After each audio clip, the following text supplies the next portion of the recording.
Hello, welcome to PokerStars Learn. I'm Spraggy, and in this video, we'll talk about how many people you need to play a game of Hold'em and how you might play differently depending on how many players are at the table. So, you need between 2 and 10 players to get a game started. Online, the maximum number of players at a table is 9. In home games and in some live events, you might see up to 10 players at each table, but that's rare.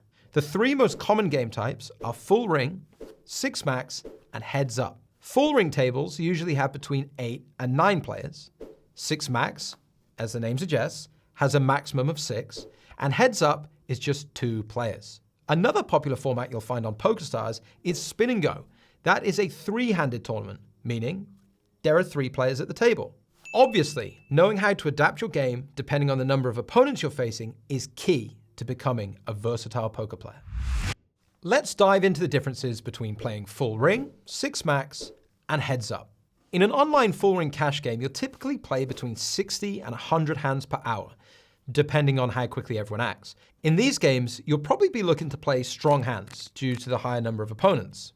If you're new to poker, playing with full ring games is a good idea. They're less intense because you won't find yourself involved in as many pots. You can play a more conservative style, focusing on strong holdings. And when you're not in a hand, you can use the time to observe your opponents. You'll quickly identify who's playing loose, who's tight, who's bluffing a lot, and who might be on tilt. In a 6 max game, the pace picks up a bit. Online, you could be playing between 80 and 150 hands per hour.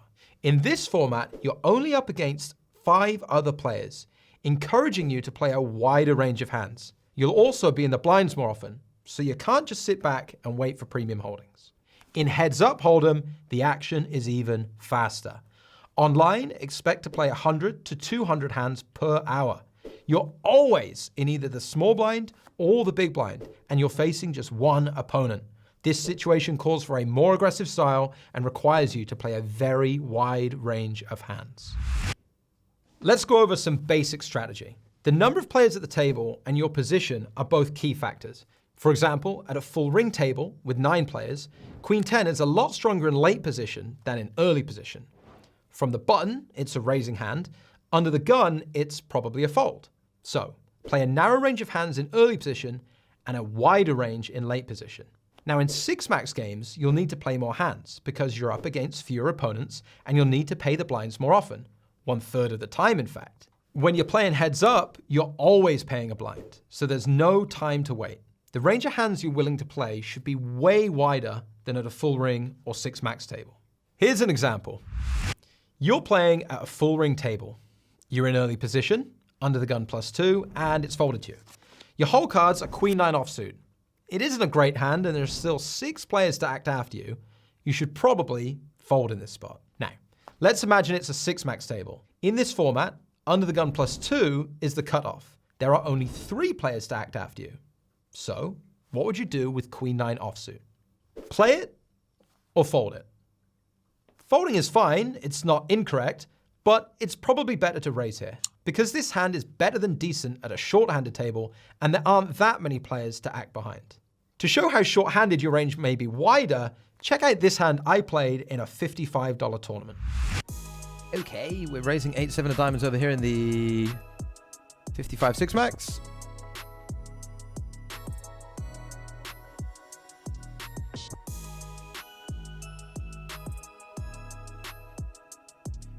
What a flop. I see this flop and I think, yes. I'm 5th in chips, by the way. This person's also 100 blinds deep. This is not a board we're going to bet very often, but I mean, 7-8 of diamonds feels like we should be investing some chips. Doesn't it ever? Weirdly, we might just like check the turn. I don't think my hand can go 3 streets unless it improves, and it's kind of nice to just, you know, make a straight flush at the river. That is a straight flush, right? 4, 5, 6, 7, 8 of diamonds. Yeah, very nice hand. One of the best. One of the best, actually.